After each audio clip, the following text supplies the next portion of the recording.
ఈరోజు మనం వేదకాలం అనంతరం విద్యలో జరిగినటువంటి మార్పుల గురించి తెలుసుకుందాం. విద్య ఏ విధంగా మార్పు చెందింది, ఎటువంటి విద్య కొనసాగిందో నేర్చుకుందాం.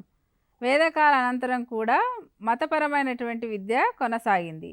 ఈ కాలంలో ఏమైంది అంటే ఉపనిషత్తుల ప్రభావం చాలా ఉండిందన్నమాట. ఉపనిషత్తుల్లో 2 మార్గాలు సూచించడం జరిగింది. ఉపనిషత్తుల్లో సూచించిన మార్గాలు 2 ద్రియాస జీవిత మార్గం అంటే దీనిని ఇక్కడ కర్మ ధర్మాల ద్వారా సాధించడం, జీవిత మార్గాన్ని కర్మ ధర్మాల ద్వారా సాధించడం అన్నమాట. శ్రేయాస జీవిత మార్గం ఇది మంచిదనం ఏకాగ్రతల ద్వారా సాధించవచ్చని ఉపనిషత్తుల్లో సూచించారు. త్రియాస జీవిత మార్గం, శ్రేయాస జీవిత మార్గం. వేదకాలానంతర విద్యలో సత్యం వాస్తవం అనేవి మననం నిధి ధ్యాసనం వాటి నుంచి మాత్రమే సాధ్యపడుతుందని భావించేవాళ్ళు. సత్యం వాస్తవం అనేవి మనన నిధి ధ్యాసన నుంచి సాధ్యపడుతుందని భావించడం జరిగింది. భిక్షాటన మతపరమైన బాధ్యతగా స్వీకరించారు. భిక్షాటన అంటే ఈ శిష్యులు ఏం చేసేవాళ్ళంటే గురువు దగ్గర ఉన్నటువంటి శిష్యులు వెళ్ళి ఇంటింటికి వెళ్ళి గ్రామంలో తిరిగి భిక్షాటన చేసేవాళ్ళు. భిక్షాటన చేసి వారికి ఆ రోజుకి సరిపడా ఆహారం కోసం భిక్షాటన చేసి దాన్ని తీసుకొచ్చి వండుకొని తినడం జరిగేది. ఇది మతపరమైనటువంటి బాధ్యతగా స్వీకరించడం జరిగింది. భిక్షాటన అనేదాన్ని మానవత్వాన్ని పెంపొందించుకోవడం, సానుభూతి పొందడం అనేవి ఈ రెండిటిని సాధించాలి అంటే భిక్షాటన ఒక మార్గంగా ఎంచుకున్నారన్నమాట. భిక్షాటన ద్వారానే ఇది సాధ్యమవుతుందని భావించడం జరిగింది. మానవత్వాన్ని పెంపొందించుకోవడం, సానుభూతి పెంపొందడం ఈ 2 కూడా భిక్షాటన ద్వారా పెంపొందించుకోవచ్చని భావించడం జరిగింది. స్త్రీ విద్యకు వేదకాలానంతరం విద్యలో స్త్రీ విద్యకు ఎక్కువ ప్రాధాన్యత ఇవ్వడం జరిగింది. అంటే స్త్రీలు పాఠశాలల్లో చదువుకునేవాళ్ళు అన్నమాట. వేదకాలానంతరం బాలికల విద్య కోసం మహిళా ఉపాధ్యాయుల నియామకం జరిగింది. బాలికలకు విద్యను అందించడానికి మహిళా ఉపాధ్యాయులే పాఠశాలల్లో ఉండేవాళ్ళు. వేదకాల అనంతరం జరిగినటువంటి మార్పులు, విద్యలో మార్పుల గురించి మనం నేర్చుకుంటున్నాం. శిష్యరికం అనేది 3 వర్గాలకు మాత్రమే పరిమితమైంది. కొన్ని అంటే వేదకాలంలో మనం వర్ణాలు ఏర్పడ్డాయి అని నేర్చుకున్నాం. ఈ వర్ణాలలో 3 వర్ణాలకే విద్య పరిమితమైంది. బ్రాహ్మణులు, క్షత్రియులు, వైశ్యులు ఈ 3 వర్గాల వాళ్ళే విద్యను అభ్యసించేవాళ్ళు. శూద్రులకు విద్య అవసరం లేదని భావించారు ఆ కాలంలో. అదేవిధంగా ఈ కాలంలో వేదాలే పాఠ్య గ్రంథాలు. మనకు 4 వేదాలు ఉన్నాయన్నమాట. ఈ 4 వేదాలే పాఠ్య గ్రంథాలు. ప్రత్యేకంగా ఒక వర్గానికి చెందిన వాళ్ళు అదే వర్గానికి చెందినటువంటి వృత్తి చేపట్టాలి అనేటటువంటి నిబంధన ఏమీ ఉండేది కాదు వేదకాల అనంతరంలో. వేదాల కాలంలో వేదాలకు పూర్వం జరిగినటువంటి విద్యలో ఏం చెప్పుకున్నాము, ఏ వర్గానికి చెందిన వాళ్ళు, ఏ వర్ణానికి చెందిన వాళ్ళు అదే వృత్తిని చేపట్టాలి అని నేర్చుకున్నాం. కానీ ఇక్కడ వేదకాలానంతరం ఏమైంది, విద్యలో కొన్ని సమూలమైన మార్పులు వచ్చాయి. ఏ వర్గానికి చెందిన వాళ్ళైనా ఎటువంటి వృత్తినైనా తీసుకోవచ్చు అని భావించారు. వర్గాల వారీగా ప్రత్యేక ఆహారపు అలవాట్లు, నిబంధనలు అలాంటివేమీ లేవు. కొన్ని కులాలకు సంబంధించిన వాళ్ళు కొంత రకమైనటువంటి ఆహారపు అలవాట్లను పాటించేవాళ్ళు వేదకాలంలో. వేదకాలానంతరం ఇటువంటి ప్రత్యేక ఆహారపు అలవాట్లు, నిబంధనలన్నీ మారిపోయాయి. క్రమంగా ఈ చాతుర్వర్ణ వ్యవస్థ తగ్గిపోయింది. 4 వర్ణాలు ఉన్నాయని నేర్చుకున్నాం కదా. క్రమంగా ఈ వర్ణ వ్యవస్థ అనేది తగ్గిపోవడం జరిగింది. ఈ వర్ణ వ్యవస్థ తగ్గిపోయింది, కానీ వేదాలు మాత్రం పాఠ్యగ్రంథాలుగా ఉన్నాయి. కుల వ్యవస్థ ప్రారంభమైంది. వేద కాలంలో ఉన్నటువంటి వర్ణాలు 4 వర్ణాలు, చాతుర్వర్ణాలు. ఈ వర్ణాలు పోయింది, మరి ఏమొచ్చింది, కుల వ్యవస్థ వచ్చింది. వర్ణ వ్యవస్థ వెళ్ళిపోవడం జరిగింది, తగ్గిపోయి కుల వ్యవస్థ ప్రారంభం. కుల వ్యవస్థ ఎలా ప్రారంభమైంది, వివిధ రకాలైనటువంటి వృత్తులు, ఏ కులానికి చెందిన వాళ్ళు ఈ వృత్తిని నమ్ముకొని జీవిస్తున్నారు కాబట్టి అదే వాళ్ళ కుల వృత్తిగా మారిపోయి కులాలు అనేవి ఏర్పడ్డాయి. కుల వ్యవస్థ ప్రారంభం అయింది. ఇది మత వ్యవస్థపై ప్రభావాన్ని చూపింది. మతం వేరు, కులం వేరు అయిపోయింది. మత వ్యవస్థ అప్పుడు హిందుత్వం ఎక్కువగా ఉండింది. తర్వాత మధ్యకాలంలో ఏం ఏం జరిగిందంటే మహమ్మదీయులు వచ్చారు. అదేవిధంగా క్రైస్తవత్వం మిషనరీలు విద్య కోసం పాటుపడ్డారు కాబట్టి విద్య కోసం పాఠశాలను స్థాపించారు. కాబట్టి ఈ కుల వ్యవస్థ ఏమైంది, మత వ్యవస్థ పైన ప్రభావం చూపింది. కులానికి సంబంధించిన విద్యను బోధిస్తూ సామాజిక జీవనాన్ని గడపడమే విద్యా లక్ష్యంగా నిర్ణయించారు. ఈ వేదకాలానంతరం ఏం జరిగిందంటే కుల వృత్తిని నమ్ముకొని జీవిస్తున్నారు. అటువంటి విద్యనే వాళ్ళకి బోధిస్తూ సామాజిక జీవనం గడపడం, దాని ద్వారా వాళ్ళ జీవనాన్ని గడపడం ఆమె విద్యా లక్ష్యంగా నిర్ణయించడం జరిగింది. అదేవిధంగా బ్రాహ్మణుల ఆధిపత్యం ఎక్కువగా ఉండేది. ఆ రోజుల్లో ఎక్కువ విద్యను బ్రాహ్మణులకే నేర్చుకునేవాళ్ళు, వాళ్ళే శిష్యరికం చేసేవాళ్ళు. శూద్రులకు విద్య అవసరం లేదని భావించడం జరిగింది కాబట్టి వాళ్ళ ఆధిపత్యం ఎక్కువగా ఉండేది. తర్వాత విద్యార్థి భక్తి శ్రద్ధలతో గురువు గారి మెప్పు పొంది విద్యను అభ్యసించడం జరిగేది. ఆ గురువుకి నమస్కారం చేసి గురువుతో పాటు శిష్యుడు ఉండేవాళ్ళు గురుకులాలలో. అదే పద్ధతి పాటించడం జరిగింది. వేదకాల అనంతరం కూడా భక్తి శ్రద్ధలతో గురువుని పూజించేవాళ్ళు. గురువుని పూజించి తర్వాత గురువు గారి మెప్పు పొందిన తర్వాత విద్యను అభ్యసించడం జరిగేది. మతపరమైనటువంటి అంశాలకు ప్రాముఖ్యత ఇవ్వడం జరిగింది. మతానికి సంబంధించిన అంశాలు బోధించడం జరిగింది. మత గ్రంథాలు, సూత్రాలు ఇవన్నీ కూడా ప్రఖ్యాతి పొందాయన్నమాట. అట్టడుగు వర్గాలకు విద్యను అందజేయలేకపోయారు. అట్టడుగు వర్గాలు విద్యకు అర్హులు కారని వాళ్ళని శిష్యులుగా తీసుకునేవాళ్ళు కాదు. వేదకాలానికి పూర్వం కూడా శూద్రులకు విద్య అవసరం లేదని భావించారు. ఆ పరిస్థితి అలాగే ఉండిపోయిందన్నమాట. అట్టడుగు వర్గాలకు విద్యను అందజేయకపోవడంతో వాళ్ళు ఏం చేశారు, బ్రాహ్మణత్వం మీద కొంత కోపం ఉండింది. మిగిలిన వారికి బ్రాహ్మణత్వంపై విశ్వాసం తగ్గి ఇక్కడ వేదకాలానంతరం ఏమైందంటే బౌద్ధ మతానికి ఆకర్షితులు అవ్వడం జరిగింది. ప్రజలు ఏం చేశారు, బ్రాహ్మణుల పైన కోపం ఇచ్చుకొని వాళ్ళు విద్యను నేర్పించట్లేదని ఈ బౌద్ధ మతానికి ఆకర్షితులయ్యారు. బ్రాహ్మణత్వంలో ఉన్నటువంటి కొన్ని లోపాల కారణంగా బౌద్ధ మతం మన దేశంలో 6వ శతాబ్దంలో చాలా విస్తరించింది. అంతకుముందు క్రైస్తవ మతం ఉండింది. తర్వాత ఆంగ్లేయుల విద్య, తర్వాత ఈస్ట్ ఇండియా కంపెనీ, ఆ తర్వాత మన విద్యా విధానంలో అనేక రకాలైనటువంటి మార్పులు వచ్చాయి. ఈ బౌద్ధ మతం మన దేశంలోకి 6వ శతాబ్దంలో విస్తరించి ప్రజలు బ్రాహ్మణత్వంలోని మత బోధనలు నిరుపయోగంగా భావించారు. ఎందుకంటే వాళ్ళు చేసేటటువంటి పూజలు, యజ్ఞయాగాదిక విషయాలు అవన్నీ మిగిలిన వాళ్ళకి నేర్పించట్లేదు. వాళ్ళు మతానికి సంబంధించినటువంటి విషయాలన్నింటినీ పూర్తిగా బ్రాహ్మణుల ఆధీనంలోనే ఉండేవి.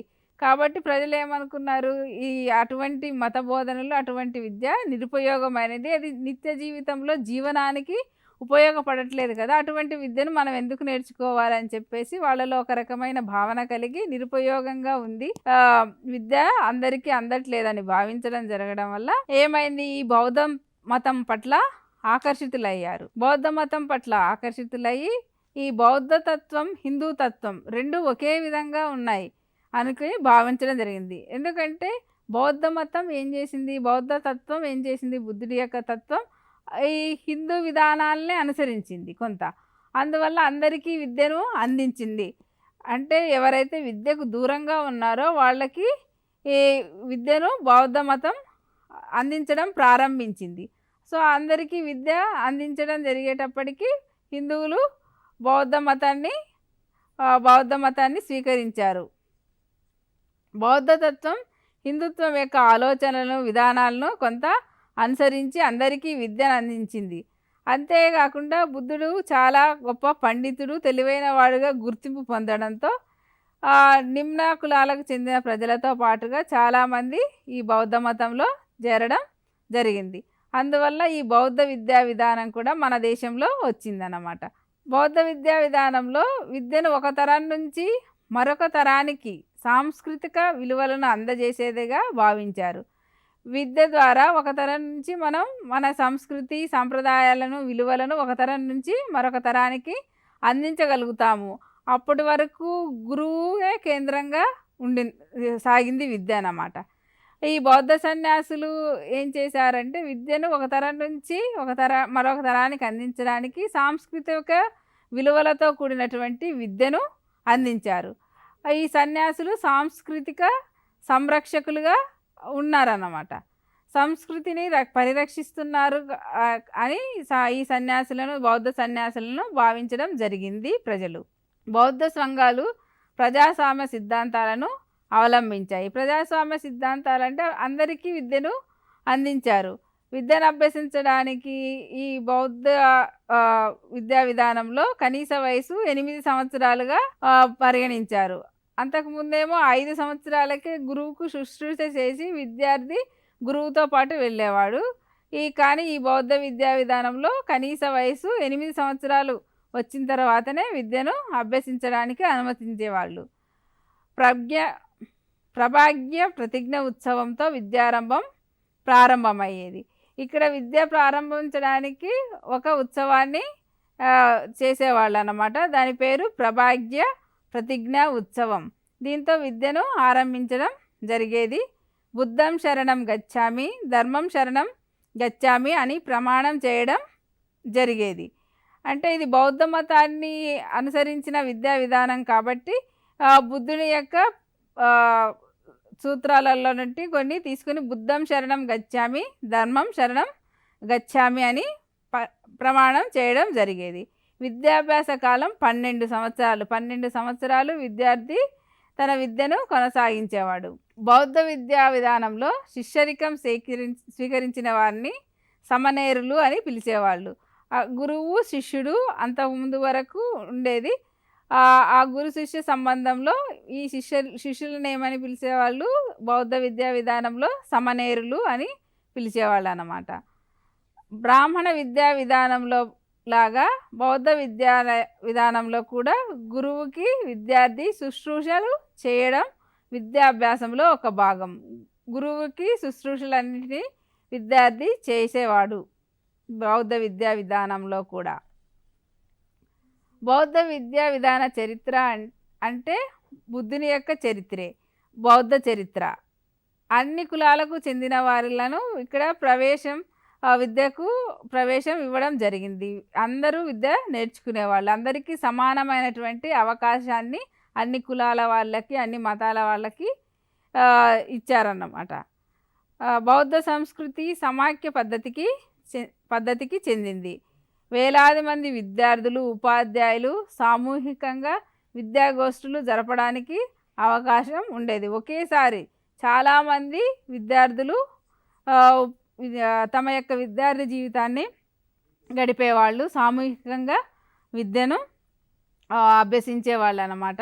విద్యాగోష్ఠులు కూడా జరిపేవాళ్ళు. అంటే అన్ని కులాల వాళ్ళకి, అన్ని మతాల వాళ్ళకి సమానమైనటువంటి ప్రాధాన్యతని ఇచ్చారు. అందరికీ ప్రవేశం ఉండింది. 12 సంవత్సరాల విద్యాభ్యాస అనంతరం శిష్యులకు కాన్వకేషన్ లాంటి ఒక ఉపసదస్సు అనే కార్యక్రమాన్ని నిర్వహించేవాళ్ళు. ఒక కాన్వకేషన్ ఉండి 12 సంవత్సరాల విద్యాభ్యాసం అయిపోయింది, నీ విద్య అయిపోయింది, నువ్వు ఇంకా వెళ్ళి సమాజంలో నీవు జీవించవచ్చు, సమాజంలో నీ జీవనానికి సరిపడా వృత్తిని నువ్వు ఎంచుకొని నీ జీవనాన్ని కొనసాగించవచ్చు అనేటటువంటి ఇది ఉండేదన్నమాట. శిష్యులకు కాన్వకేషన్ జరిపి వాళ్ళని సమాజంలోనికి పంపించేవాళ్ళు. తదనంతరమే అప్పుడే విద్యార్థి సంఘంలో సంపూర్ణ అర్హత కలిగినటువంటి సభ్యుడు అయ్యేవాడు. బౌద్ధ విద్యా విధానం మొదట ఏం చేశారంటే బౌద్ధ భిక్షువులకు శిక్షణ ఇవ్వటానికే ఈ విద్యా విధానాన్ని తీసుకురావడం జరిగింది. వాళ్ళకు మాత్రమే విద్యను అందించడానికి ఉద్దేశించిన కార్యక్రమం బౌద్ధ విద్యా విధానం. అయితే ఏమైందంటే దానికి సంఘంలో సానుభూతి పెరగడం వల్ల చాలామంది యువకులు ఏం చేశారు, ఈ భిక్షువుల్లాగా అవడానికి ప్రయత్నించారు. తర్వాత చాలామంది యువకులు ఈ విద్యాబోధన కార్యక్రమం పట్ల ఆసక్తి పెంచుకుని వాళ్ళు కూడా ఈ బౌద్ధ మతాన్ని స్వీకరించడం జరిగింది. అందువల్ల ఏం చేశారంటే చాలా వరకు అందరి విద్యార్థులకు విద్యను అందించవచ్చు. ఇటువంటి విద్యకు విద్యార్థులు కూడా, యువకులు కూడా ఆసక్తి చూపిస్తున్నారు కాబట్టి స్వేచ్ఛగా విద్యాభ్యాసం చేయడానికి అవకాశాన్ని కల్పించింది ఈ బౌద్ధ విద్యా విధానం. ఈ క్రమంగా వచ్చిన మార్పులకు అనుగుణంగా బౌద్ధ సంఘ చరిత్రతో పాటు మిగిలిన శాస్త్రాలని కూడా బోధించడం జరిగింది. అంటే ఈ బౌద్ధ విద్యా విధానంలో ఏం చేశారంటే ఓన్లీ బుద్ధుడికి సంబంధించిన చరిత్ర, బుద్ధుడు ఏం చెప్పాడు, ఆ అంశాలను మాత్రమే భిక్షకులకు వాళ్ళకు భిక్షువులకు బౌద్ధ భిక్షువులకు బోధించేవాళ్ళు. అయితే చాలామంది యువకులు దీన్ని నేర్చుకోవడానికి రావడం మూలంగా బౌద్ధ సంఘం యొక్క చరిత్రతో పాటు బౌద్ధానికి సంబంధించని శాస్త్రాలైనటువంటి సంస్కృతము, సాహిత్యము, ఖగోళ శాస్త్రము, వైద్య శాస్త్రము, న్యాయశాస్త్రము వీటన్నిటి గురించి కూడా విద్యార్థులకు బోధించడం జరిగింది. రాజనీతి శాస్త్రము, పరిపాలనా పద్ధతులు ఇవన్నీ కూడా విద్యా విధానంలో చేర్చారన్నమాట. బౌద్ధేతర శాస్త్రాలు ఏమేమి నేర్పించారు? సంస్కృతం నేర్పించారు, సాహిత్యం నేర్పించారు, ఖగోళ శాస్త్రం నేర్పించారు, వైద్య శాస్త్రం, న్యాయశాస్త్రం, రాజనీతి శాస్త్రాన్ని నేర్పించడం జరిగింది. వ్యక్తి వికాసానికి ఎలాంటి విద్య అవసరమో అదేవిధంగా విజ్ఞాన సముపార్జన కోసం అవసరమయ్యేటటువంటి విద్యను కూడా బోధించడం జరిగింది. ఈ బౌద్ధ విద్యా కేంద్రాలు ఆ రోజుల్లో విదేశీయులను కూడా ఆకర్షించడం జరిగింది. విదేశీయులు కూడా వచ్చి ఈ బౌద్ధ విద్యా విధానంలో ఇక్కడ చదువు నేర్చుకున్నారు. వాటిలో కొన్ని విజ్ఞాన కేంద్రాలుగా గుర్తింపు పొంది విశ్వవిద్యాలయ స్థాయికి వెళ్ళాయన్నమాట. విదేశీయులు కూడా మన దగ్గరకు వచ్చి నేర్చుకున్న వాటిల్లో ప్రాముఖ్యమైనవి నాగార్జున, నలంద, తక్షశిల, విక్రమశిల. ఈ 4 బౌద్ధ విద్యా విధానంలో వచ్చిన పాఠశాలలుగా చెప్పుకోవచ్చు, లేదా విద్యా కేంద్రాలు, విజ్ఞాన కేంద్రాలు అని అంటాము. నాగార్జున, నలంద, తక్షశిల, విక్రమశిల ఈ 4 కూడా విశ్వవిద్యాలయ స్థాయికి అందుకున్నాయి. బౌద్ధ విద్యా విధానం ఏం చేసింది అంటే వృత్తి విద్య, పారిశ్రామిక విద్యలపై కూడా ప్రత్యేక శ్రద్ధ కనబరిచింది. ప్రత్యేక శ్రద్ధ చూపించడం వల్ల వృత్తిని నమ్ముకొని జీవించే వాళ్ళకి చాలా వాళ్ళ జీవనోపాధికి ఉపయోగపడే విద్యగా ఉంది కాబట్టి చాలామంది ఈ విద్యను నేర్చుకోవడానికి ఆసక్తి కనబరిచారు. అదేవిధంగా పారిశ్రామిక విద్య కూడా వీళ్ళు దానిపై కూడా ప్రత్యేక శ్రద్ధ కనబరచడం ద్వారా విద్యా విధానాన్ని చాలామంది బౌద్ధ విద్యా విధానాన్ని అవలంబించి చాలామంది యువకులు విద్యను వీరి దగ్గర నేర్చుకున్నారు. ఈ 2 వృత్తి విద్య, పారిశ్రామిక విద్యను నేర్పించడం జరగడం వల్ల ప్రజల జీవన విధానం మారిపోయింది. ప్రజలు జీవించడానికి వారి యొక్క విధానాన్ని మార్చుకోవడం చాలా సులభమైంది. ప్రజల జీవితం సాఫీగా కొనసాగింది, సులభతరంగా ఉండింది. వైద్య రంగంలో విశేష కృషి చేసి ఏం చేసింది? జీవన కాలాన్ని పెంచగలిగింది. ఈ బౌద్ధ విద్యా విధానం మన భారతదేశంలో వైద్య రంగానికి చాలా కృషి చేసిందన్నమాట. జీవిత కాలాన్ని పెంచగలిగింది. ఔషధ శస్త్రచికిత్సలను కూడా ఈ బౌద్ధ విద్యా విధానంలో విద్యార్థికి నేర్పించడం జరిగింది. అందువల్ల ఈ బౌద్ధ విద్యా విధానం శస్త్రచికిత్సలకు కూడా పేరు గాంచింది. కపాలం, ఉదరం మొదలైన శస్త్రచికిత్సలు చేసిన మొదటి విద్యా విధానం వీరే. కపాలానికి, ఉదరానికి సంబంధించినటువంటి ఆపరేషన్లు వీరి కాలంలోనే నిర్వహించారు. భారతదేశంలోని అనేక పట్టణాలలో వైద్యులు ఉండేవాళ్ళు. వైద్య విద్యలలో తక్షశిల అత్యంత గౌరవపాత్రమైన విద్యాపీఠంగా రూపొందింది. బౌద్ధ విద్యా విధానంలో వైద్య విద్య 7 సంవత్సరాలు ఉండేది. 7 సంవత్సరాలు వైద్య విద్యను అభ్యసించేవాళ్ళు అన్నమాట. వైద్య విద్యలో తక్షశిల అత్యంత గౌరవపాత్రమైన విద్యాపీఠంగా రూపొందింది. ఔషధాలకు పనికి వచ్చే మొక్కలపై గల పరిజ్ఞానాన్ని పరిశీలించేవాళ్ళు. వైద్య విద్య అనంతరం 7 సంవత్సరాలు చదివిన తర్వాత ఔషధాలకు ఏ మొక్కలు ఉపయోగపడతాయి, వాటిపైన వీళ్ళు ఎంత పరిజ్ఞానం సంపాదించారో అన్నదాన్ని పరీక్షించేవాళ్ళు. శాస్త్రీయ విజ్ఞానంలో జరిగిన అభివృద్ధి ఏమైందంటే బ్రాహ్మణులలో చైతన్యం కలిగింది. వాళ్ళు వేదాలు నేర్చుకునే వాళ్ళు, లేకపోతే యజ్ఞయాగాదులకు సంబంధించినటువంటి జ్ఞానం మాత్రమే ఉండింది. అది ఇక్కడ ఏమైంది? శాస్త్రీయ విజ్ఞానంలో చాలా అభివృద్ధి జరిగింది. వైద్య రంగంలోనూ, ఖగోళ శాస్త్రంలోనూ ఈ బౌద్ధ విద్యా విధానంలో చాలా మార్పులు జరిగాయి. చాలా రకాలైనటువంటి అభివృద్ధి జరగడం వల్ల బ్రాహ్మణులలో చైతన్యం కలిగింది. సంప్రదాయ సిద్ధంగా వేదాలని మాత్రమే వాళ్ళు పఠించేవాళ్ళు. బ్రాహ్మణులు తమ విజ్ఞానం పెంపొందించుకోవాలి అంటే ఏం చేయాలి? బౌద్ధ సాహిత్యాన్ని మనం కూడా చదవడం చేయాలి. వేదాలలో అంత ఈ శాస్త్ర సాంకేతిక విద్య లేదు. అదేవిధంగా వైద్యానికి సంబంధించినటువంటివన్నీ కూడా లేవు అని భావించారు. ఈ శాస్త్ర విజ్ఞానంలో జరిగిన అభివృద్ధి ఈ బౌద్ధ విద్యా విధానంలో వీళ్ళు సమాజానికి అందించడం జరగడం వల్ల బ్రాహ్మణులలో చైతన్యం కలిగి వాళ్ళు కూడా తమ విజ్ఞానాన్ని పెంపొందించుకోవడానికి ఏం చేశారంటే ఈ బౌద్ధ సాహిత్యాన్ని చదవడం మొదలుపెట్టారు. ఈ బౌద్ధ సాహిత్యాన్ని చదివారు. దీంతో బౌద్ధ హిందూ సాహిత్యాలు రెండు ఒకే విధంగా ఉన్నాయి. పరస్పరం విరోధం లేకుండా సహజీవనంగా ఉన్నాయన్నమాట. బౌద్ధం హిందుత్వం రెండు వేరు వేరు కాదు. బౌద్ధ సాహిత్యం హిందూ సాహిత్యాలు పరస్పరం ఒకదానిని ఒకటి పై ఆధారపడి సహజీవనం చేయడం జరిగింది. తర్వాత మనం మధ్యయుగంలో విద్యా విధానం గురించి తెలుసుకుందాం. వేదకాలానంతరం విద్యలో మధ్యయుగంలో విద్యా విధానంలో వచ్చినటువంటి మార్పులు ఏమున్నాయో, ఎటువంటి విద్యా విధానాన్ని అవలంబించారో నేర్చుకుందాం.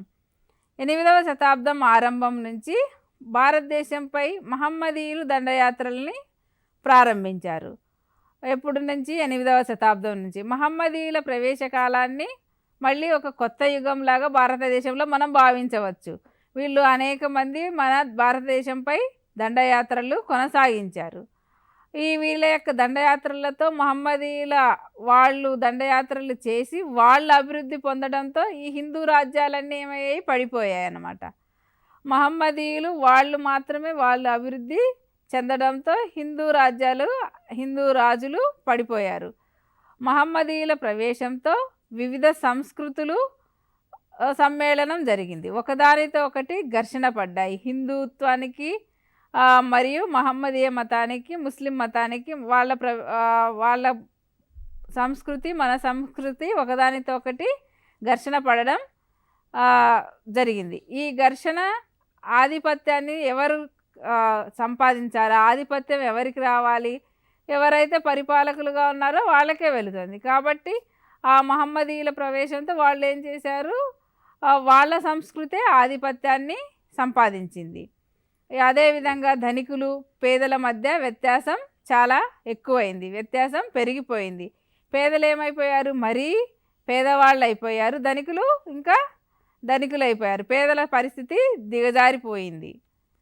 అక్బర్ కాలంలో హిందూ ముస్లింల మధ్య చాలా వరకు సోదరభావం పెంపొందించాడు. అక్బర్ కాలంలో అంత ఎక్కువ తగాదాలు లేవు. కానీ ఔరంగజేబు కాలంలో ఈ సంబంధాన్ని దెబ్బతీయడం జరిగింది.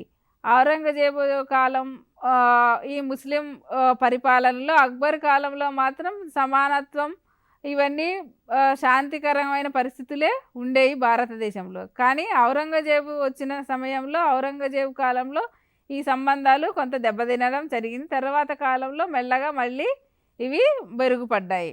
మహమ్మద్ గజనీ కూడా మన భారతదేశం పైన దండయాత్ర చేశాడు.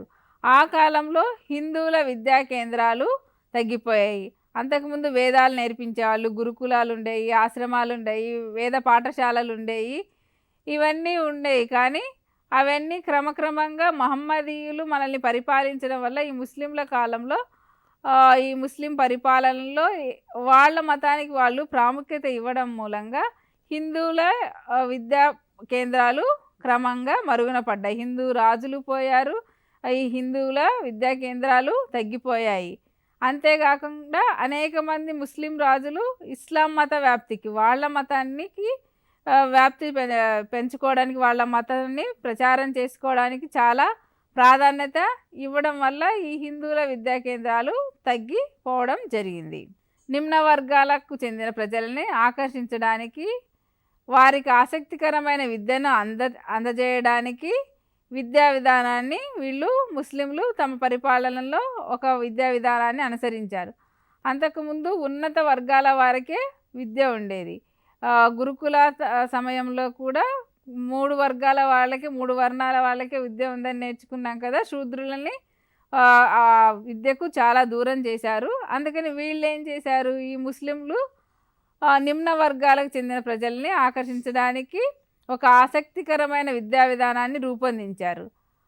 కానీ దీని యొక్క అంతిమ లక్ష్యం ఏంటంటే వాళ్ళ యొక్క మతాన్ని ప్రచారం చేసుకోవడమే. ముస్లింల యొక్క పరిపాలనలో వాళ్ళ విద్యా విధానంలో ఏం చేశారు, మత సిద్ధాంతాల్ని ప్రచారం చేయడం భాగంగా పెట్టుకున్నారు. అందుకు తగినటువంటి విద్యా విధానాన్ని అనుసరించారు.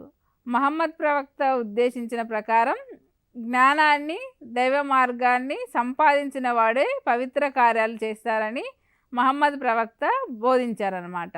ఆయన బోధించిన ప్రకారం వీళ్ళు ఏం చేశారు, పాఠశాలలను మనం స్థాపించి ఇటువంటి జ్ఞానాన్ని వాళ్ళకి అందించాలి. అందించినప్పుడు ఏమవుతుంది, వాళ్ళు కూడా మతాన్ని స్వీకరిస్తారు, ఇస్లాం మతాన్ని స్వీకరిస్తారని భావించి వాళ్ళు నిమ్న వర్గాల వారిని ఆకర్షించారు. అదేవిధంగా జ్ఞానం విచక్షణ శక్తిని పెంపొందిస్తుందని, స్వర్గానికి మార్గం చూపెడుతుందని ఈ ముస్లింలు భావించేవాళ్ళు అన్నమాట. జ్ఞానం విచక్షణ శక్తిని ఇస్తుంది అంటే ఏది మంచి ఏది చెడ్డు, ఎటువంటి దారిలో వెళ్ళాలి అనేదాన్ని మనకు విచక్షణ జ్ఞానాన్ని కలిగించేదేంటి, విచక్షణ కలిగించి ఈ మతం ద్వారా మనం మోక్షాన్ని, స్వర్గాన్ని పొందవచ్చని నమ్మేవాళ్ళు అన్నమాట. పరిస్థితుల ప్రభావంతో ఇటువంటి పరిస్థితులు పరిపాలన చేసేది ఎవరు, ముస్లింలు. పాఠశాలలు ఏమున్నాయి, ఎక్కువగా ఈ మతాలకు సంబంధించిన పాఠశాలలే ఉండేటప్పటికీ ఆ పరిస్థితుల ప్రభావంతో ఏం చేశారు, చాలామంది హిందువులు ఇస్లాం మతాన్ని స్వీకరించారు. ఆ ఇస్లాం మతాన్ని స్వీకరిస్తే ఏమైంది, అప్పుడు వాళ్ళందరికీ కూడా వాళ్ళ మత విద్యను నేర్పించాల్సిన అవసరం ఏర్పడింది. అంటే హిందువులు కూడా ముస్లిం మతాన్ని స్వీకరించడం ద్వారా, ఇస్లాం మతాన్ని స్వీకరించడం ద్వారా ఆ మత విద్యను వీళ్ళు నేర్చుకున్నారు. ఈ ముస్లిం పరిపాలనలో రకరకాలైనటువంటి జ్ఞానాన్ని వీళ్లకు అందించారు. మహమ్మదీలు ముఖ్యంగా మతపరంగా ఉన్నటువంటి మతపరమైన జ్ఞానాన్ని, వాళ్ళు ఆ మతాన్ని అనుసరించడానికి అవసరమైన జ్ఞానాన్ని అందించడమే విద్యాలక్ష్యంగా ఉంచుకున్నారు. ఆ విద్యాలక్ష్యం ఆ విధంగా మత ప్రచారం కోసమే వాడబడింది. వివేచన కలిగించేదే జ్ఞానం. కాబట్టి మతంపై నమ్మకాన్ని కలిగించడానికి ఈ విద్యను ఒక సాధనంగా వాళ్ళు ఉపయోగించుకున్నారు. విద్యావ్యాప్తి చేయడం ద్వారా వాళ్ళ మతం పైన నమ్మకాన్ని హిందువుల్లో కలిగించవచ్చు అని విద్యను ఒక సాధనంగా, అదే విద్యా లక్ష్యంగా ఎంచుకున్నారు. మత వ్యాప్తి కూడా చాలా ఎక్కువగా చేశారు. ముస్లిం పరిపాలకులు మత వ్యాప్తిని చేయడం హిందూ దేశంలో, మన దేశంలో, మన భారతదేశంలో చేయాలని భావించి అదే ఒక ధర్మంగా భావించి ఆ మత వ్యాప్తికి విద్యను ఏం చేశారు, ఒక సాధనంగా ఎంచుకున్నారు. భారతదేశంలో విద్యా స్థాయి, విద్యా వ్యాప్తి తక్కువగా ఉంది. కాబట్టి మనం విద్యను బోధించడం ద్వారా మనం మతాన్ని కూడా వ్యాప్తి చేసుకోవచ్చని మత వ్యాప్తికి విద్యను ఒక సరి అయిన సాధనంగా భావించి పాఠశాలలు నెలకొల్పడం జరిగింది. ఖురాన్ ఏం చేసి, వీళ్ళ పవిత్ర గ్రంథం, ముస్లింల యొక్క పవిత్ర గ్రంథం ఖురాన్. ఈ ఖురాన్ ఏం చేస్తుంది, పవిత్ర గ్రంథం యొక్క సారాన్ని, మతంలోని సిద్ధాంతాలని ఏమేమి అనుసరించాలో వాటన్నిటిని గురించి తెలుపుతుంది. కాబట్టి ఈ ఖురాన్ని కూడా చదవడం, బోధించేవాళ్ళు. మహమ్మదీల మత సిద్ధాంతాలు బోధించాలి కాబట్టి మత వ్యాప్తికి, మతతత్వాన్ని బోధించడానికి విద్య కావాలి. కాబట్టి ఈ విద్యను నేర్పించడానికి పాఠశాలలు కావాలి. విద్యను ప్రోత్సహించాలంటే మసీదు ఉండాలి, అదేవిధంగా పాఠశాలలు ఉండాలి. మత వ్యాప్తి జరగాలి, విద్యావ్యాప్తి జరగాలి. రెండూ కావాలి. అంటే ఆ విద్య సాధనంగా వాళ్ళు చాలా ఉపయోగించుకున్నారు. విద్యను సాధనంగా ఉపయోగించుకొని ఖురాన్ని పఠిస్తూ, ఖురాన్ చదవడం కూడా విద్యార్థులకు నేర్పించి వాళ్ళ యొక్క మతాన్ని వ్యాప్తి చేశారు, వాళ్ళ మతతత్వాన్ని బోధించారు, విద్యను కూడా ప్రోత్సహించారు. మసీదుల నిర్మాణాల్ని చేపట్టారు మన హిందూ భారతదేశంలో. కాబట్టి మత వ్యాప్తికి, మతతత్వాన్ని బోధించడానికి విద్యా సంస్థల్ని నెలకొల్పారు, విద్యను ప్రోత్సహించారు. మసీదుల నిర్మాణం తమ విధిగా భావించి అనేక ప్రాంతాల్లో మసీదుల్ని నెలకొల్పారు. చాలామంది హిందువులు ఇస్లాం మతం తీసుకోవడం జరిగింది. ఎందుకంటే విద్య కోసం వాళ్ళు మసీదుల్లోనూ విద్యా సంస్థల్లోనూ మత వ్యాప్తి కూడా చేసేవాళ్ళు. అందుకని ఇస్లాం మతాన్ని పరిస్థితులకు అనుగుణంగా వాళ్ళు హిందువులు కూడా తీసుకోవడం జరిగింది. అందువల్ల ఏమైంది, ప్రాచీన వేద పాఠశాలలు, బౌద్ధ పాఠశాలలు మొత్తం నాశనం అయిపోయాయి. అంటే అక్కడికి వెళ్ళే వాళ్ళు చాలా తక్కువైపోయారు. వేదాలను నేర్చుకునే వాళ్ళు తక్కువైపోయారు. అదేవిధంగా బౌద్ధ మతం కూడా రాను రాను క్రమేపీ తగ్గిపోయింది. వాటిని నాశనం చేసి వీళ్ళు ఏం చేశారు, పవిత్రమని నమ్మిన మహమ్మదీయ పాఠశాలల్ని నెలకొల్పారు. ఈ మహమ్మదీయ పాఠశాలలు అంటే ఇస్లాం మతం వ్యాప్తికి వాళ్ళు కృషి చేసుకోవచ్చని, అదే మరి వారికి ముక్తి మార్గమని పవిత్రమని నమ్మి భావించారు. కాబట్టి మత వ్యాప్తి కోసం సంబంధించినటువంటి పాఠశాలల్ని నెలకొల్పడం జరిగింది. అదేవిధంగా నైతిక విలువలను కూడా వ్యాప్తి చేశారు. మహమ్మదీయ మత సిద్ధాంతంలోని మత బోధనలు, ఈ మత బోధనల్లో చాలా వరకు ఆచరణాత్మకమైనటువంటి నైతిక విలువలు ఉండేవి. అంటే ప్రజలు అనుసరించడానికి, ఆచరణలో పెట్టడానికి ఉండేటటువంటి నైతిక విలువలు ఉండేవి. ఈ విలువలను ఏం చేశారు, ప్రజల్లో నాటుకుపోయే విధంగా విద్యను వ్యాప్తి చేశారు. అందువల్ల నైతిక విలువల వ్యాప్తి బాగా జరిగింది. విద్యతో పాటు నైతిక విలువల్ని కూడా బోధించారని చెప్పవచ్చు ముస్లింల పరిపాలనా కాలంలో. జీవనానికి సంబంధించినటువంటి విద్యను కూడా నేర్పించారు. జీవనానికి కావలసినటువంటి పరిస్థితులను ఏర్పాటు చేశారు. రాజుల కొలువులో ఉద్యోగులుగా ఉండడానికి ఈ పాలకులు ఏం చేశారు, విద్యావంతులకు తగినటువంటి ఉద్యోగాలను ఇచ్చి ప్రోత్సహించడం జరిగింది. అంటే చదువుకున్న వాడికి, వాళ్ళ దగ్గర చదువుకున్న వాళ్ళకి, విద్యావంతులందరికీ తగినటువంటి ఉద్యోగాలు ఇచ్చారు. విద్యావంతులు నజీర్, ఖాజీ అటువంటి ఉన్నత ఉద్యోగులుగా నియమింపబడ్డారు. ఆ రోజుల్లో ముస్లింల పరిపాలనా కాలంలో ఈ 2 ఉద్యోగాలు ఉన్నత ఉద్యోగాలుగా పిలువబడేవి అన్నమాట, నజీర్, ఖాజీ. ముఖ్యమైన జీవనం కోసం, అదేవిధంగా సుఖమైన జీవితం ఉండాలి అంటే విద్య కంపల్సరీ ఉండాలి, విద్య ఉండాలి. విద్య ఉంటేనే మనకు ఉద్యోగం వస్తుంది. కాబట్టి మనం సుఖవంతమైన జీవితం గడపవచ్చని భావించి విద్యను నేర్చుకునేవాళ్ళు. అదేవిధంగా ముస్లింల పరిపాలనా కాలంలో విద్యా విధానం రాజకీయ ప్రయోజనాల కోసం కూడా వాడుకోబడింది. భారతదేశంలో అనైక్యత చాలా ఉండేది. అంటే వివిధ రకాలైనటువంటి భాషలు, విభిన్న మతాలకు చెందినటువంటి ప్రజలు, వివిధ సంస్కృతులు, వీటన్నిటి కలబోతే మన భారతదేశం. అందువల్ల చాలా వరకు ఐకమత్యంతో లేం. భారతదేశంలో ప్రజలు ఐకమత్యంతో కొంత భాగాన్ని ముస్లింలు పరిపాలించారు, కొంత భాగాన్ని మిషనరీలు, ఈస్ట్ ఇండియా కంపెనీ చేతిలో ఉండింది, బ్రిటిష్ వాళ్ళు పరిపాలించారు.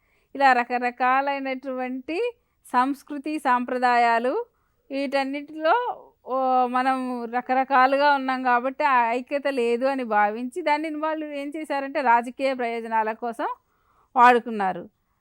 కానీ మన కాలజ్ఞానం, మన సంస్కృతి సంప్రదాయాలలో మనం సంస్కృతి సంప్రదాయాలు సంపదలో మనం భారతీయులం మహమ్మదీయుల కంటే మిన్నగా ఉండేవాళ్ళం. మన యొక్క సంస్కృతి చాలా గొప్పది. అదేవిధంగా మన కాలజ్ఞానం కూడా చాలా గొప్పదన్నమాట. అయితే మనలాంటి వాళ్ళని పరిపాలించడానికి, అంటే మన భారతీయుల్ని పరిపాలించడానికి విద్యయే సాధనంగా భావించారు. కాబట్టి అక్బర్ ఏం చేశాడంటే నూతన విద్యా విధానాన్ని అమలుపరచడం జరిగింది. మహమ్మదీయుల పాలనలో 2 రకాలైనటువంటి పాఠశాలల్ని నెలకొల్పారు. 2 రకాలైన పాఠశాలలు అంటే మక్తబ్, మదరసా. ప్రాథమిక పాఠశాలలనేమో మక్తబ్ అన్నారు, అదే ఉన్నత పాఠశాలని మదరసాలు అని పిలిచేవాళ్ళు అన్నమాట. ప్రాథమిక పాఠశాలల్లో, మక్తబ్లలో విద్యాబోధన జరిగేది. మసీదులతో పాటు మసీదుల్లో కూడా విద్యాబోధన చేసేవాళ్ళు.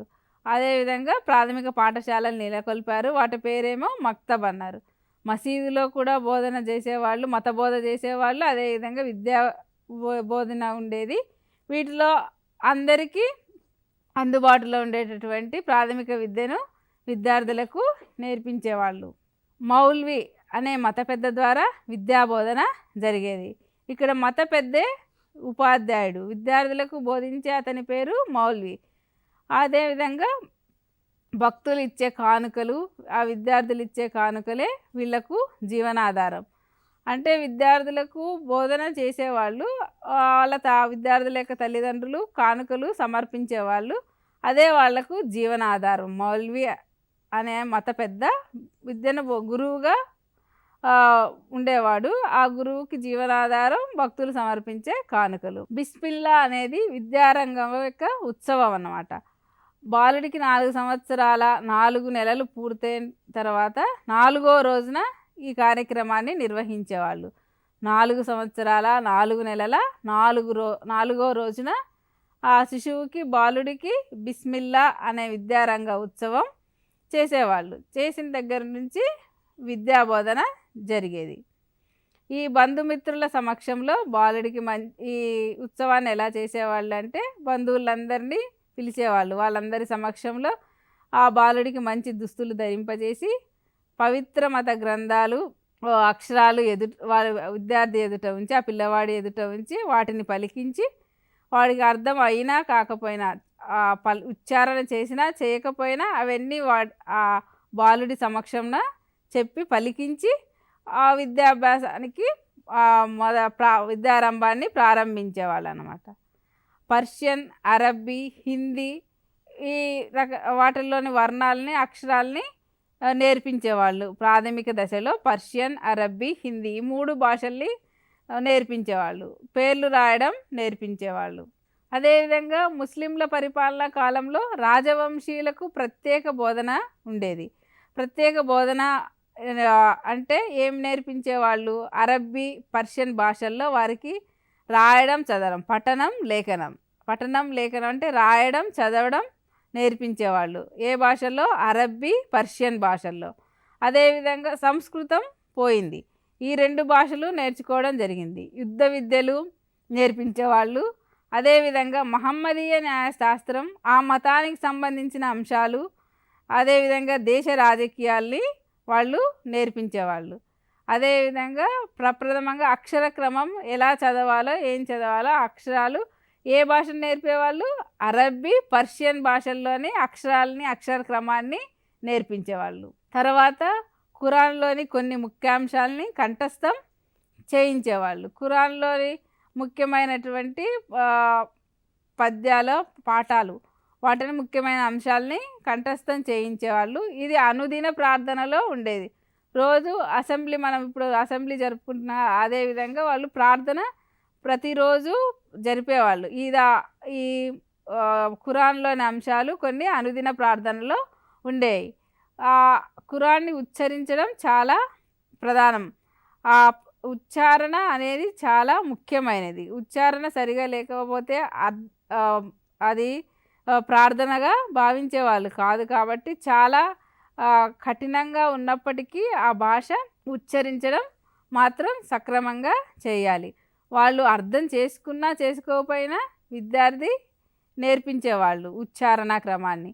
అదేవిధంగా ఉచ్చారణ వచ్చిన తర్వాత రాయడం నేర్పించేవాళ్ళు. పర్షియన్ వ్యాకరణం కంఠస్థం చేయించేవాళ్ళు. అంటే పర్షియన్ భాష, అరబీ భాష ఈ 2 మన దేశంలోకి వచ్చాయి ముస్లింల పరిపాలన కాలంలో. వారి పరిపాలనా కాలంలో ఉన్న విద్యా విధానంలో మనం పర్షియన్ భాషను, అరబ్బీని కూడా నేర్చుకున్నాం. సంస్థాన్, బోస్తాన్ వ్యాఖ్యాన సహితంగా బోధించేవాళ్ళు. ఆ తర్వాత నైతిక విలువలు కూడా పెంపొందించేవాళ్ళు. నైతిక విలువల్ని బోధించేవాళ్ళు. చక్కని మంచిగా రాయడం కోసం రాత దస్తూరి సరిగ్గా ఉండాలి, చక్కగా ఉండాలని ప్రతిదినం అభ్యాసం చేయించడం జరిగేది. జులైఖా, యూసఫెల్లా, మజ్ను, సికిందర్ నామా వంటి వాక్యాలు నేర్పడం జరిగేది.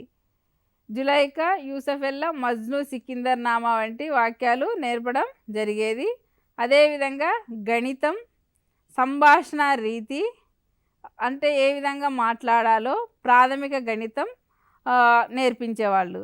అదేవిధంగా లేఖ రచన, వినతి పత్రం రచన, దస్తావేజులు రచించడం ఇవన్నీ కూడా నేర్పించేవాళ్ళు. ఎలా మాట్లాడాలి, లేఖ ఎలా రాయాలి అంటే రచన బాగా ఉండింది. సాహిత్యాన్ని అభివృద్ధి చేశారు. వినతి పత్రం ఎలా రాయాలో, దస్తావేజులు ఎలా రాయాలో నేర్పించారు. అదేవిధంగా క్రమంగా ఉర్దూ కూడా నేర్పడం మొదలుపెట్టారు. అరబ్బీ, పర్షియన్ భాషలే కాకుండా ఉర్దూ కూడా నేర్పించడం జరిగింది. ఖురాన్తో పాటు కలికద్రి, కరికుషన్, మమ్మిక్మక్ కూడా నేర్పించడం జరిగింది. ఖురాన్ మాత్రమే కాకుండా ఇంకా కలికద్రి, కరికుషన్, మమ్కిమక్ వీటిని కూడా నేర్పించడం జరిగింది. మదరసాలు అనేవి ఉన్నత పాఠశాలలు. ఇంతసేపు మనం మక్తబుల గురించి నేర్చుకున్నాము. అవి ప్రాథమిక పాఠశాలలు. ముస్లింల పరిపాలనలో వచ్చినటువంటి విద్యా విధానంలో మక్తబ్ అండ్ మదరసాలు అనేవి ఉన్నత పాఠశాలలు. ఇది ఉన్నత విద్యాలయం అనేది మదరసా. ఇక్కడ మత పెద్దలు విద్యను బోధించేవాళ్ళు, వాళ్ళే ఉపన్యాసాలు ఇచ్చేవాళ్ళు. రాజుల వల్ల, ధనవంతుల వల్ల వీళ్ళను ఈ పాఠశాలల్లో నియమించేవాళ్ళు. ఇక్కడ గురువు ఎవరు, ఉపాధ్యాయుడు ఎవరు అంటే మత పెద్దలు. ఈ మత పెద్దలను ఎవరు నియమించేవాళ్ళు? రాజులు, ధనవంతులైన వాళ్ళు వీళ్ళను నియమించుకునేవాళ్ళు అన్నమాట. మక్తబ్ విద్య పూర్తయినాకంటే ప్రాథమిక విద్య పూర్తయిన తర్వాత ఈ మదరసాలలోకి ప్రవేశించేవాళ్ళు. అంటే ఉన్నత పాఠశాలలోకి రావాలంటే మదరసా. వీటి నిర్వహణ కోసం ఏం చేసేవాళ్ళు? రాజులు ధనాన్ని ఇచ్చేవాళ్ళు. రాజులే ఈ ఉపాధ్యాయుల్ని, మత పెద్దల్ని ఉపాధ్యాయులుగా నియమించేవాళ్ళు. వాళ్ళే ఈ విద్య కోసం, నిర్వహణ కోసం ధనాన్ని రాజు ఇచ్చేవాళ్ళు. వ్యాకరణ సహేతుకంగా బోధించేవాళ్ళు. గ్రామర్ చాలా ఇంపార్టెంట్. వ్యాకరణం బాగా నేర్పించేవాళ్ళు. ఇస్లాం చట్టాలు అమూలాగ్రంగా బోధించారు. ఇస్లాం చట్టంలోని అంశాలన్నిటినీ కూడా క్షుణ్ణంగా చక్కగా బోధించేవారు. ముస్లింల పరిపాలనలో ఈ మదరసాలలో అంటే ఉన్నత విద్య 12 సంవత్సరాలు బోధించేవాళ్ళు. ఇక్కడ లౌకిక విషయాలకు మత విద్యలు, అదేవిధంగా అరబ్బీ వ్యాకరణం, సాహిత్యం ఇవన్నీ కూడా బోధించారు. ఇవి ముస్లిం పరిపాలనలో విద్యలో ఎక్కువ మతానికే ప్రాముఖ్యత ఇచ్చారు. మత విద్యనే నేర్పించారు. అదేవిధంగా అరబ్బీ భాష, పర్షియన్ భాష, అరబ్బీ వ్యాకరణం, సాహిత్యం కూడా నేర్పించారు. వీటితో పాటు ఉన్నత విద్యకు వచ్చేటప్పటికి తర్కం, అదేవిధంగా న్యాయశాస్త్రం, తత్వశాస్త్రం, ఖగోళ శాస్త్రం, గణితం, చరిత్ర, భూగోళం, వైద్య విద్య అంటే ఇంకొక 7-8 అంశాలని చేర్చడం జరిగింది. ఇదంతా కూడా అరబ్బీ భాష ద్వారానే నేర్పించేవాళ్ళు. మన దేశంలోని భాషలు ఏ భాషతో వాళ్ళు నేర్పించలేదు. తర్కం, తత్వం, న్యాయశాస్త్రం, ఖగోళ శాస్త్రం, గణితం, చరిత్ర, భూగోళం, వైద్య విద్య ఇవన్నీ కూడా అరబ్బీ భాషలోనే నేర్పించేవాళ్ళు. అందుకనే ఆ రోజుల్లో పాపం చాలామంది హిందువులు విద్య కోసం ఇస్లాం మతాన్ని అనుసరించడం జరిగింది. ఉన్నతోద్యోగులుగా నియమించడానికి, అదేవిధంగా నిత్య జీవితంలో పనికి వచ్చే నీతి శాస్త్రం, గణితం, క్షేత్రగణితం, వ్యవసాయం ఈ విద్యలు కూడా నేర్పించేవాళ్ళు. ఉన్నతమైన ఉద్యోగం కావాలి, వీళ్ళ పరిపాలనలో ఒక మంచి ఉద్యోగం చెయ్యాలి అంటే నీతి శాస్త్రం నేర్చుకోవాలి, గణితం నేర్చుకోవాలి, క్షేత్రగణితం నేర్చుకోవాలి, వ్యవసాయం, ఖగోళ శాస్త్రం, గృహ విద్యలు, ఈ రాజనీతి శాస్త్రం వీటన్నిటిని గురించి నేర్చుకోవడం జరిగింది. ఇవన్నీ బోధించేవాళ్ళు. చరిత్ర మొదలైనటువంటివి బోధనాంశాలుగా ఉండేవి. ఇవి అబుల్ ఫజిల్ ఆశించినటువంటి విద్యాంశాలు. ఇవన్నీ కూడా ముస్లింల పరిపాలనా కాలంలో విద్యా విధానంలోకి చేర్చడం జరిగింది ఈ బోధనాంశాలన్నిటినీ. అక్బర్ ఏం చేశారు? మత సహనం పాటించడంతో విద్యా విధానంలో చాలా మార్పులు జరిగాయి. మత సహనం అంటే అన్ని మతాల వాళ్ళని సమానంగానే చూడడం జరిగింది అక్బర్ కాలంలో. హైందవులకు, మహమ్మదీయులకు ఎటువంటి పొరపచ్చాలు లేవు. మత విద్యలు బోధించడం జరిగిన ఈ హిందువులు వాడి మత విద్యను కూడా నేర్చుకున్నారు. అదేవిధంగా ఖురాన్ అమూల్య గ్రంథంగా భావించబడింది. ఆ ఖురాన్లోని విషయాలను కూడా బోధించేవాళ్ళు. మత విద్యను బోధిస్తున్నారు కదా, హిందువులు కూడా నేర్చుకునేవాళ్ళు అన్నమాట. మాతృభాషను బోధనా భాషగా ప్రవేశపెట్టాడు అక్బర్. కొంతకాలం ఈ అరబ్బీ, పర్షియన్ భాషల్లో బోధిస్తూ ఉంటే ఎక్కువ మంది హిందువులు వచ్చి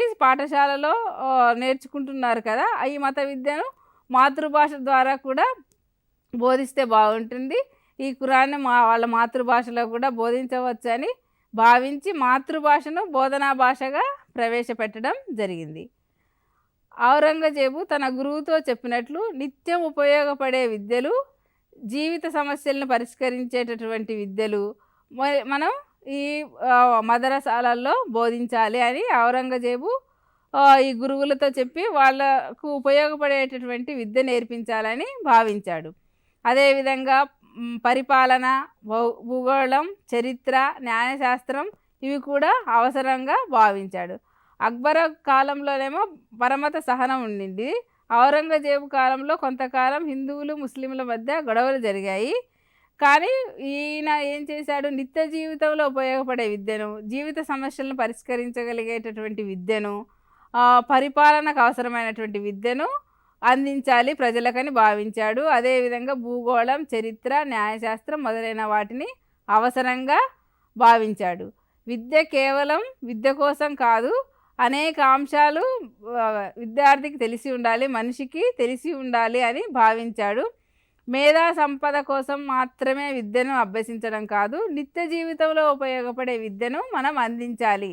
జీవిత సమస్యల్ని ప్రతి వ్యక్తి పరిష్కరించుకోగలిగే విద్యను మనం అందించాలని ఔరంగజేబు భావించి అటువంటి విద్యా విధానాన్ని తీసుకొచ్చాడు. ఆనాడు సాధారణంగా న్యాయశాస్త్రం అనేది మత సంబంధమైనటువంటి విద్య. ఒక మతానికి మాత్రమే, కొన్ని మతాలకు మాత్రమే సంబంధం, అంటే మతపరమైన విద్యగా ఉండేది న్యాయశాస్త్రం. అయినప్పటికీ దాన్ని అందరికీ బోధించడం జరిగింది. కొన్ని నగరాలలో సంగీత పాఠశాలలు ఉండేవి. తాన్సేన్ వంటి గొప్ప సంగీత విద్వాంసుల్ని పోషించడం జరిగింది ఆ కాలంలో. తాన్సేన్ అనే అతను ఈ ముస్లింల పరిపాలనా కాలంలో ఉన్నటువంటి గొప్ప సంగీత విద్వాంసుడు. ఆయన ఈ సంగీత పాఠశాలలు ఉండేవి, ఈ సంగీతాన్ని కూడా బోధించారు. గృహ పరిశ్రమలు పోషింపబడ్డాయి, అంటే కుటీర పరిశ్రమల్ని ఏర్పరిచారు. భవన నిర్మాణం కూడా జరిగింది. భవంతుల్ని కట్టారు. ముస్లింల పరిపాలన టైంలోనే భవన నిర్మాణం జరిగింది, మసీదుల నిర్మాణం జరిగింది, కుటీర పరిశ్రమల్ని ప్రోత్సహించడం జరిగింది. అక్బర్ ఏం చేశాడు, బోధించేటటువంటి వాచకాన్నే మార్చాలని అనుకున్నాడు అన్నమాట. అంటే ఆ ఏమేమి బోధిస్తున్నారో అవసరమైనవి మాత్రమే కంఠస్థం చేయాలి, బోధించాలి. సూక్తులు, ప్రార్థన ఇటువంటివి ప్రతి విద్యార్థికి నోటికి రావాలి, కంఠస్థం చేయించాలి. ఆ తర్వాత అవి అర్థవంతంగా ఉండాలి. తరచూ విద్యార్థి వాటిని మననం చేయాలి, తరచూ స్మృతిలోకి తెచ్చుకోవాలి. అందువల్ల విద్యార్థి నేర్చుకోవాల్సినటువంటి, కష్టపడాల్సిన పని లేకుండా ఎక్కువసార్లు మననం చేస్తే విద్యాశ్రమ తగ్గుతుందని భావించాడనమాట. అందువల్ల ఈ బోధనా వాచకాన్ని, బోధనా పద్ధతిని మార్చేసి అర్థవంతమైనవి, కంఠస్థమైన చేయించాలి అని భావించాడు. ఈ మదరసాలలో ఉపన్యాస పద్ధతిని బోధించేవాళ్ళు ఉపన్యాస పద్ధతిలోనే బోధించారు. విద్యార్థులు అనేక గ్రంథాలను పరిశీలన చేసి చదివేవాళ్ళు. తబ్బి, యూజీ, ఇలాబీ వంటి వాటిలో ప్రయోగం చేసేవాళ్ళు. అక్కడ అభ్యాసానికి తావు ఉండేది. తబ్బి అనేది వైద్య విద్య, రియాబీ అనేది విజ్ఞాన శాస్త్రం. అంటే తబ్బి అని పిలిచేవాళ్ళు వైద్య విద్యని, రియాబీ అంటేనేమో సైన్స్, విజ్ఞాన శాస్త్రం. అదేవిధంగా గణితం, ఖగోళ శాస్త్రం కూడా బోధించారు. ఇక ఆధ్యాత్మిక విద్య అంటే ఇలాహి, ఇదంతా దైవానికి సంబంధించింది, దేవుడికి సంబంధించింది. ఈ విషయ జ్ఞానం అంతా కూడా ఉపన్యాస పద్ధతిలోనే బోధించేవాళ్ళు. అంటే పని చేస్తూ కానీ, లేకపోతే ఏదైనా ఎక్స్పెరిమెంట్ ప్రయోగాలు చేస్తూ నేర్చుకోలేదు. దీన్ని అంతటిని కూడా వైద్య విద్యను, విజ్ఞాన శాస్త్రాన్ని, ఆధ్యాత్మిక విద్యను, వీటన్నిటిని కూడా ఉపన్యాసాల ద్వారా బోధిస్తూ వ్యక్తిగత శ్రద్ధ చూపేవాళ్ళు. విద్యార్థి యొక్క శక్తిని, నేర్చుకునే శక్తిని బట్టి ఈ బోధన జరిగేది. విద్యార్థి స్వేచ్ఛగా తమంతట తామే అభివృద్ధి చెందడానికి ఒక మానిటర్ సిస్టమ్ ఉండేది. విద్యార్థి తాను ఎంత నేర్చుకున్నాడో తనే సరిచూసుకోవచ్చు. అదేవిధంగా ఎంతవరకు నేర్చుకున్నారో ఒక మానిటర్ సిస్టమ్ ఉండేదని. పఠనం అంటే చదవడం, రాయడం, లేఖనం. చదవడం, రాయడాన్ని ప్రత్యేకంగా బోధించారు. తర్కం, తత్వం, న్యాయశాస్త్రం, మతశాస్త్రం వీటన్నిటిని కూడా బోధించడం జరిగింది. విశ్లేషణ పద్ధతి ఉపయోగించేవాళ్ళు. ఏదైనా కానీ డిస్కస్ చేసి దాన్ని విశ్లేషించి దాని యొక్క ఫలితాన్ని తెలుసుకునేవాడు విద్యార్థి. అనుమానోపపత్తి పద్ధతి అంటే తెలిసిన దాని నుంచి తెలియని దానికి వెళ్ళేవాళ్ళు. చర్చలు, వాదోపవాదాలు, డిస్కషన్స్ ఇవన్నీ జరిగి విద్యార్థి నేర్చుకునేవాడు. స్వీయ అధ్యయనం కూడా స్వయ అధ్యయనం విధానం అమల్లో ఉండింది. ఉపాధ్యాయులు సలహాలు మాత్రమే ఇచ్చేవాళ్ళు. విద్యార్థి ఏకాంతంగా మననం ద్వారా అభ్యసించేవాడు. తన సొంతంగా తాను కొంత నేర్చుకోగలిగేవాడు. మననం చేసుకుంటూ ఉండేవాళ్ళు.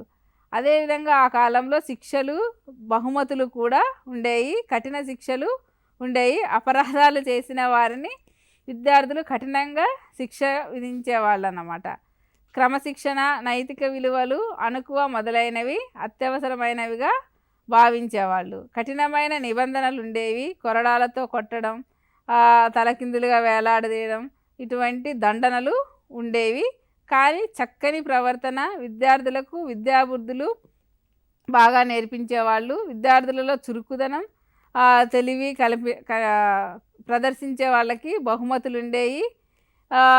వీళ్ళకు వివిధ రకాలైనటువంటి పథకాల ద్వారా మెడల్స్ ఇచ్చేవాళ్ళు. విద్యార్థికి కొన్ని రకాలైనటువంటి మనం ఇప్పుడు ఉపకార వేతనాలు అంటున్నాం కదా, అలాంటి విద్యార్థి వేతనాలు, ఉచిత వేతనాలు ఇచ్చి విద్యను చాలా బాగా ప్రోత్సహించేవాళ్ళు. తెలివైన విద్యార్థులకు మంచి సత్కారం ఉండేది.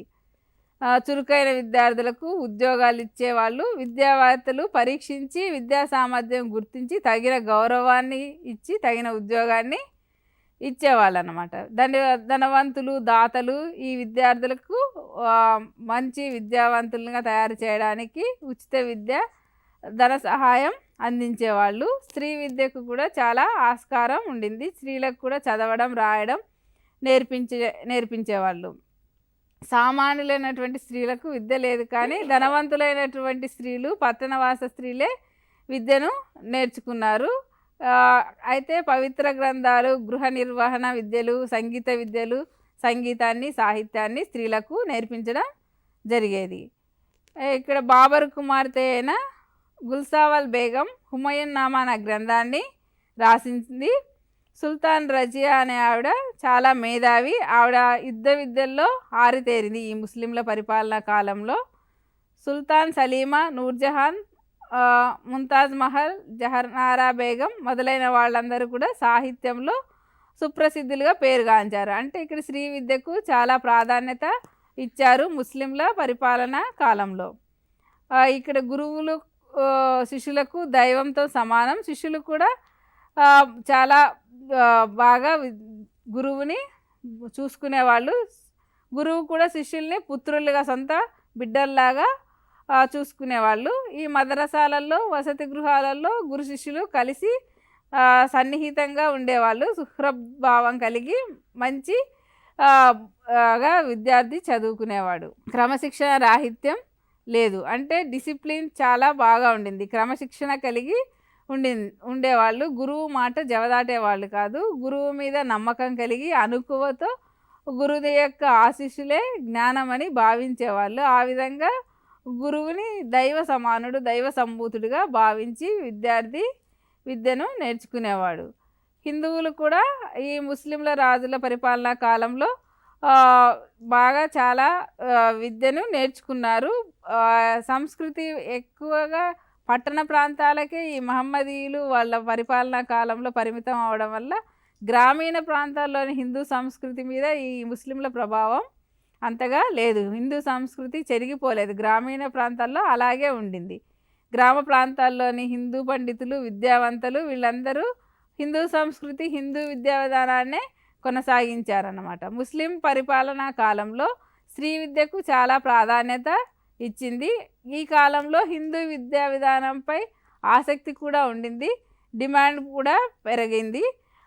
అయితే ఈ వైష్ణవులు చాలా కృషి చేశారు, హిందూ విద్యా విధానానికి కూడా కృషి చేశారు. ఎందుకంటే అది కొంతకాలం హిందూ రాజులు పోయారు, హిందూ వేదాలు, ధర్మం ఇవన్నీ కాలగర్భంలో కలిసిపోయాయి. అయితే ఈ వైష్ణవులు ఏం చేశారంటే మానవ సేవే మాధవ సేవ అని భావించి అన్ని వర్గాల వారికి విద్యను అందించడం జరిగింది.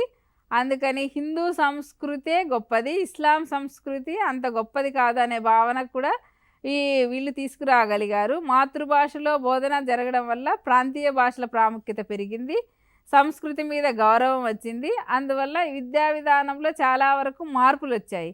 వ్యక్తిగత అవసరాలను తీర్చే విద్యా విధానం, క్రమశిక్షణతో కూడిన విద్యా విధానం అవసరమని గుర్తించి ఆ రోజుల్లో ఇటువంటి విద్యా విధానానికి వాళ్ళు బాటలు వేశారు. వ్యక్తిగత అవసరాలను క్రమశిక్షణాపరమైన విద్యా విధానం గ్రామీణ ప్రజలకు కావలసినటువంటి ఆ స్థానిక పరిస్థితులకు కావలసినటువంటి వారి నిత్య జీవిత అవసరాలకు కావలసినటువంటి విద్యను బోధించడం ఈ ముస్లిం పరిపాలనా విద్యా విధానంలో జరిగింది. అంటే స్థూలంగా పరిశీలిస్తే ముస్లింల కాలంలో విద్యా వ్యాప్తి, మత వ్యాప్తి రెండూ జరిగాయి. స్త్రీ విద్యకు చాలా ప్రాధాన్యత ఇవ్వడం జరిగిందని చెప్పవచ్చు.